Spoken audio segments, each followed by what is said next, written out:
नौकरी करना सिखा देंगे। सारा नौकरी करना भूल जाओ। तरीके से बात करो। बात करो आप। भाजपा युवा मोर्चा के जिला अध्यक्ष का वीडियो वायरल। सरेआम खून खराबे की धमकी दे रहा है निखिल मांडैया। प्यार करने लग रहे, खून खराब हो गया ना। भू माफियागिरी पर मुख्यमंत्री के सख्त रुख का भाजपा नेता ही उड़ा रहे हैं मजाक।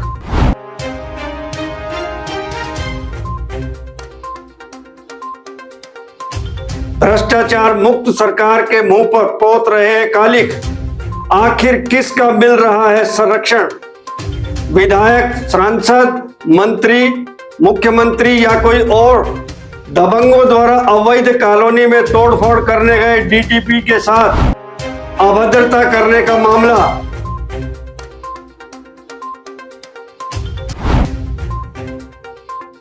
डीटीपी मनदीप सिहाग ने 5 लोगों के खिलाफ एसपी को दी थी शिकायत।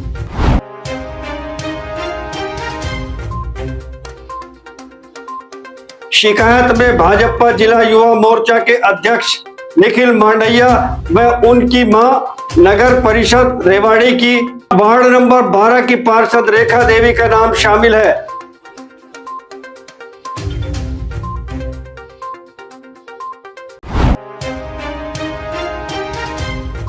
टीटीपी ने अपनी शिकायत में लिखा, गाड़ियों से रोका गया रास्ता।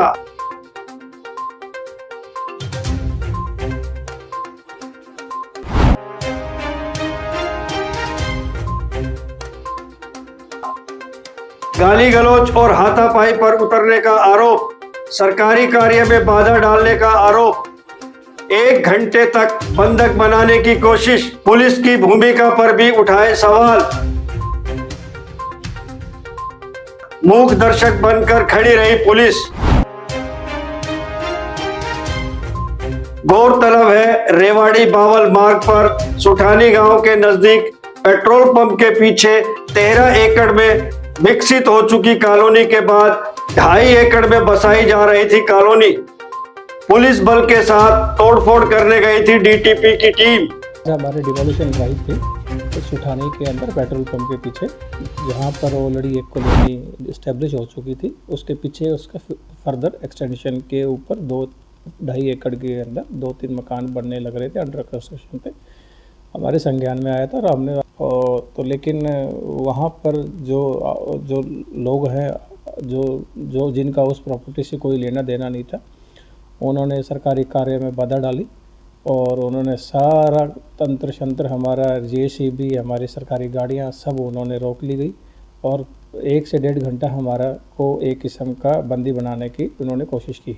वो हमने वीडियोस बनाई हैं, वीडियो विजुअल्स लिए हैं हमने, अब उनको आइडेंटिफाई करेंगे, हम पुलिस डिपार्टमेंट को और ऊपर सरकार को भेजेंगे कि इनको इस तरीके के असामाजिक तत्वों को इनको हिरासत में लिया जाए, जिससे कि हम जैसे सरकारी अफसर अपना कार्य कर सकें और इस तरह की अवैध कॉलोनियाँ जो कि बगैर किसी परमिशन के पनप रही हैं वो ना पन।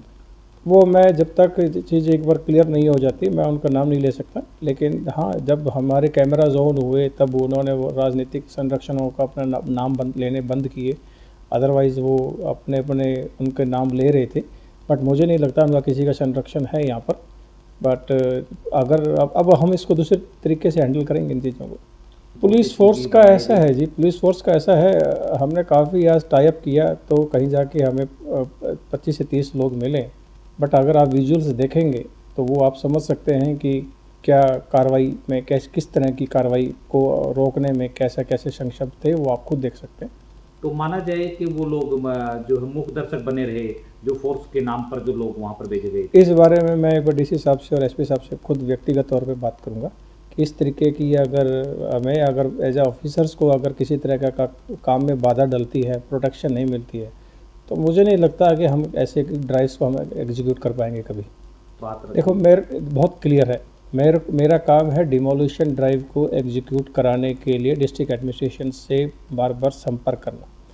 मेरे ड्यूटी इतनी ही बनती है कि मैं खुद जाऊं और खुद तोड़ूं। बट अगर जब तक हमें हमारे ऑफिसर्स को, हमारे स्टाफ को जब तक अगर प्रोटेक्शन नहीं है, अगर किसी तरीके के कल वहाँ पर होनी अनहोनी हो जाती है तो उसकी रिस्पॉन्सिबिलिटी किसकी होती है?